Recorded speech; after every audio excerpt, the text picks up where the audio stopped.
Kembali lagi bersama saya SD Rudolep. Bersama-sama kita akan belajar firman Tuhan, bahkan di tengah badai sekalipun.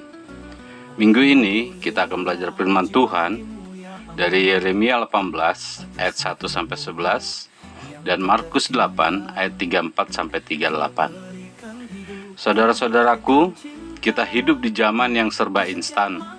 Mau makan tinggal klik, tidak lama makanan akan datang. Ada banyak makanan instan, daging, buah, dan sayuran kemasan, dan lain-lain. Mau belanja, tinggal klik, besok barang sudah sampai di depan rumah.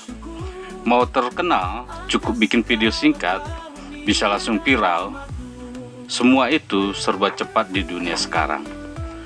Tapi justru dari kemudahan tersebut, ada yang harus kita waspadai, di mana budaya instan ini merembes ke dalam cara kita menjalani hidup, bahkan iman kita sekalipun. Kita jadi tidak sabaran, ingin hasil tanpa proses, mau berkat tanpa kerja keras, mau sukses tanpa pengorbanan. Contohnya bisa kita lihat di kehidupan sehari-hari yang bahkan jadi fenomena, di mana ada orang ingin cepat kaya, akhirnya tergiur investasi bodong, judi online contohnya. Hasilnya bukan menjadi kaya, tapi harta yang ada pun lenyap, utang di mana-mana, keluarga berantakan. Ada yang ingin cepat viral, rela melakukan hal-hal bodoh, akhirnya hanya jadi bahan tertawaan. Bahkan dalam kehidupan rohani, banyak orang kecewa karena merasa doanya tidak langsung dijawab Tuhan, lalu mereka akhirnya menjauh dari Tuhan. Inilah akibat budaya instan. Hasilnya tidak kokoh, seperti bangunan tanpa pondasi, maka dipastikan pada waktunya akan roboh. Oleh karenanya, perlu kita sadari bahwa Tuhan membentuk lewat proses. Firman Tuhan di Yeremia 18 memberi gambaran yang indah. Yeremia disuruh Tuhan ke rumah tukang periuk, tukang gerabah. Di sana ia melihat tanah liat di roda penjunan. Dalam prosesnya, terkadang bejana itu gagal atau rusak, tapi tukang periuk tidak membuangnya. Ia membentuknya lagi sampai jadi bejana yang indah. Saudaraku, Tuhan sedang berkata, "Lihat, akulah penjunan, kamu tanah liatnya." Artinya apa? Hidup kita ada di tangan Tuhan. Dia membentuk kita lewat proses, dan proses itu tidak instan.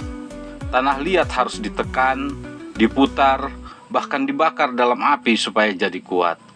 Kita pun begitu. Tuhan membentuk kita lewat masalah, tantangan, kegagalan, bahkan lewat sakit hati dan kekecewaan.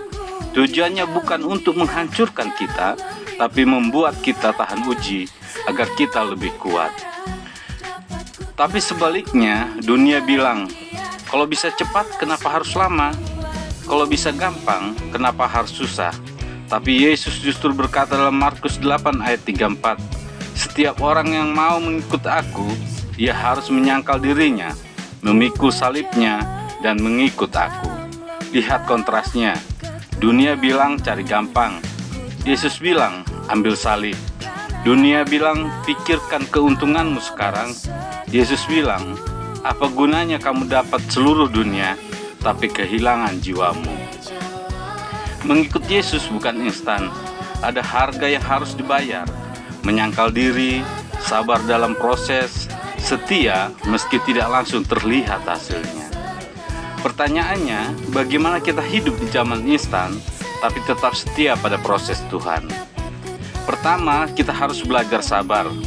Jangan terburu-buru. Kalau mau sukses, ya belajar dulu. Karena orang bijak berkata, investasi terbaik adalah leher ke atas. Mau keluarga harmonis, ya kita bisa bangun komunikasi yang baik di dalam keluarga. Belajar pentingnya parenting. Mau iman kuat, rajin doa, dan baca firman, yang semuanya butuh waktu. Yang kedua, jujur meski rugi. Di dunia yang serba instan, banyak orang ambil jalan pintas, bahkan dengan cara curang sekalipun. Anak Tuhan dipanggil untuk tetap jujur, meski terlihat kalah.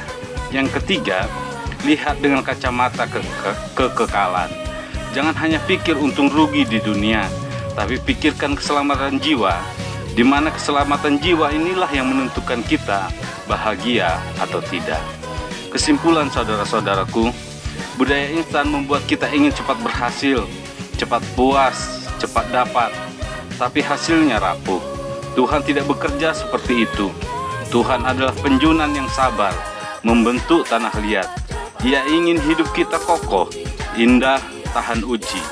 Yesus memanggil kita untuk menyangkal diri, memikul salib dan mengikut Dia.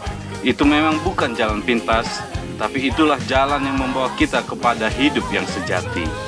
Mari kita pilih dibentuk Tuhan, meski lewat proses panjang, karena lebih baik dibentuk lama, asal jadi bejana indah di tangan Tuhan, daripada cepat berhasil tapi kehilangan jiwa.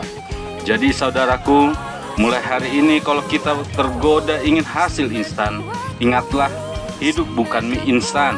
Hidup adalah proses dibentuk Tuhan, dan proses itu berharga karena di ujungnya ada mahkota kehidupan. Amin.